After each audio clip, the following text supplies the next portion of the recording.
Bonjour et bienvenue sur la plateforme de formation alform.com. Nous allons, dans cette vidéo, faire la présentation de la formation, une formation Oracle Virtualisation, Oracle VM 3.3 et 3.4. Nous allons réaliser donc une formation Administration Oracle. On va démarrer par la présentation du formateur, c'est-à-dire moi-même. On va ensemble dérouler le plan de formation, de façon de voir ce qu'on va découvrir durant toute cette formation, et on verra également ce qu'on appelle les connaissances requises et les prérequis à qui est destinée cette formation, avant de vraiment rentrer dans le vif du sujet. Alors qui je suis? Je m'appelle Ludovic Kenekdu, on peut me joindre via mon adresse email qui est elkenek@alfor.com. Alors je tiens à vous le dire quand même assez maintenant, je préfère aller sur le forum, parce que le forum c'est un espace d'échange, ça nous permet donc, comme je vous dis, d'échanger les informations entre différents alformeurs. Et si je reçois trop de mails, je n'ai pas tellement de temps de répondre aux mails. Donc en général, je vous redirige tout simplement vers le forum. Donc je vous conseille d'aller faire un tour sur le forum. Vous aurez peut-être déjà l'information que vous cherchez. Et ça nous permettra, comme je dis, de créer un espace d'échange et d'échanger sur diverses formations comprenant donc mes capacités ou on va dire mes compétences que sont l'open source, le logiciel libre et la virtualisation. Donc je suis consultant et expert dans ces mondes-là. Je réalise des missions de conseil, des missions d'architecture également, pas mal d'administration, pas mal de migration. J'aime bien migrer des systèmes, je trouve ça intéressant. Et je fais des missions de formation depuis maintenant plus de 15 ans. Vous pouvez trouver quelques références sur mon profil LinkedIn. Il suffit de cliquer sur le lien pour pouvoir se connecter dessus. Et également mon profil Alform, où vous allez trouver toutes les formations que j'ai réalisées pour Alform. Alors parmi ces formations, on peut découper en deux types, que sont les formations Linux pure et dure, par exemple la certification LPIC1, LPICE en version 4, donc mise à jour. Des formations qui nous préparent aux certifications Linux, comme Red Hat Enterprise Linux RHCE, donc Red Hat Certified Engineer, et également Red Hat Certified System Administrator, que sont la RH134 et RH124.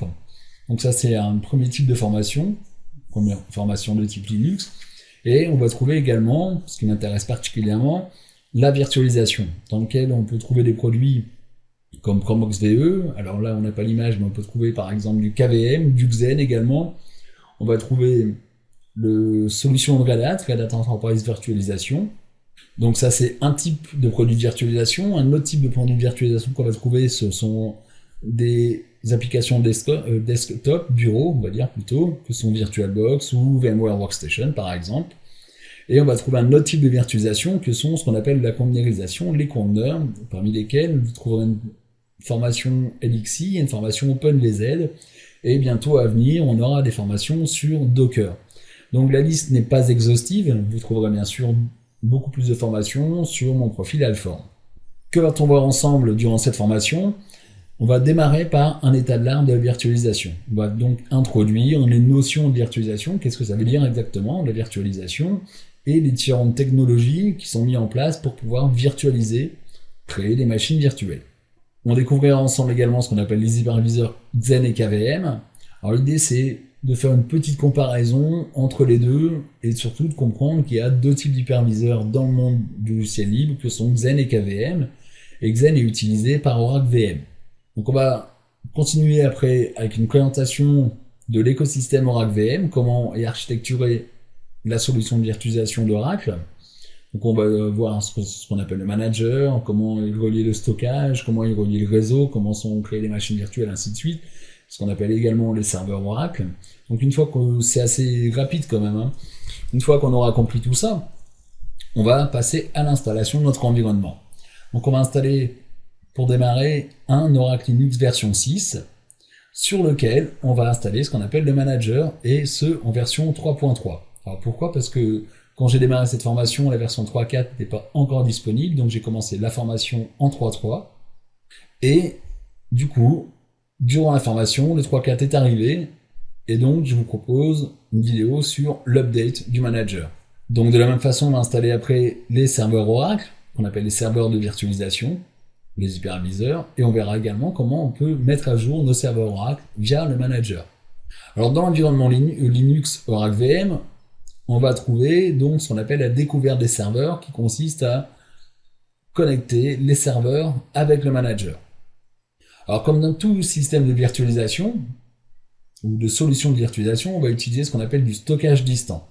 Donc avant de commencer à créer des machines virtuelles, on va créer l'architecture complète en fait de notre Oracle VM, et après on ira installer les machines virtuelles, créer nos machines virtuelles.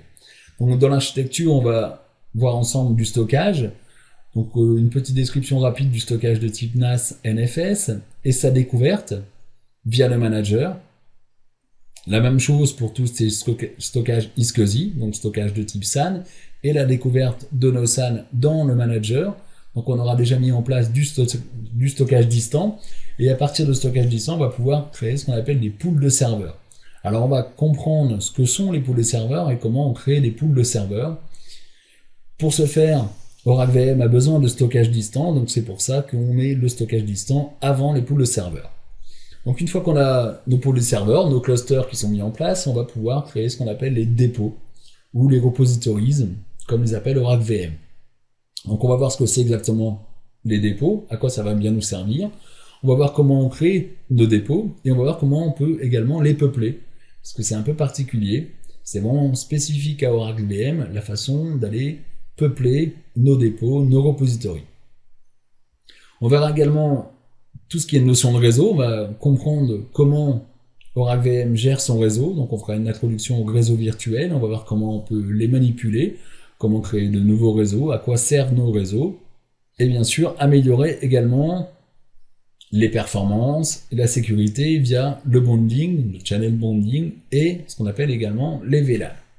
Une fois que notre architecture est en place, on va pouvoir s'intéresser aux machines virtuelles, donc on va voir comment on crée des VM, on va créer des VM de type Linux, mais également des VM de type Windows, et on va voir comment on déploie des appliances virtuelles et des modèles. Donc on verra différents moyens pour créer nos machines virtuelles. Alors j'insisterai particulièrement sur les appliances virtuelles, c'est quelque chose de très important. Plutôt que créer des machines, en général, on va plutôt aller déployer des appliances virtuelles et des modèles. On va voir comment on gère nos VM, c'est-à-dire comment on peut cloner des VM par exemple, comment on peut créer des modèles, parce qu'on on déploie des modèles mais on ne crée pas de modèles, alors que là on va voir comment on peut créer des modèles. Ça va nous permettre de déployer très rapidement les machines, à travers le clonage et les modèles. On verra également comment on peut migrer nos machines virtuelles, et on terminera avec ce que j'ai appelé les pools de serveurs avancés, donc les différentes stratégies qui vont nous permettre d'améliorer grandement en fait notre architecture, que sont le DRS, le DPM et le HA, c'est-à-dire la haute disponibilité. Alors le DRS, ça va nous permettre en fait d'équilibrer la charge tout simplement dans notre environnement.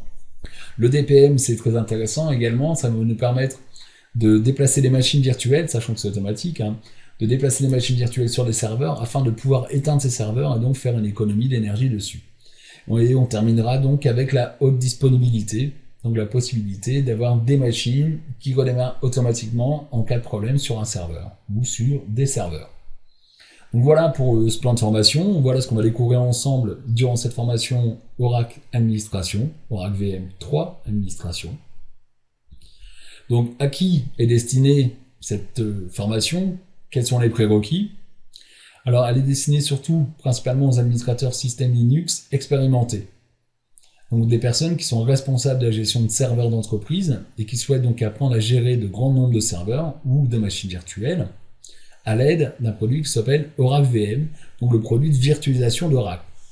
Ça peut intéresser également tout ce qui est DSI, c'est-à-dire directeur informatique, qui souhaite par exemple comparer les différentes solutions de virtualisation.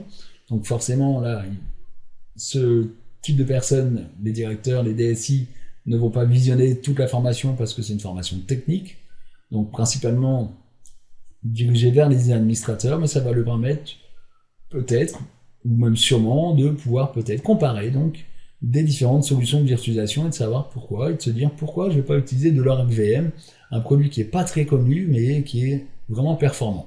Alors quels sont les prérequis pour bien comprendre cette formation? Il faut une très bonne expérience, une bonne expérience d'administration, administration Linux bien sûr.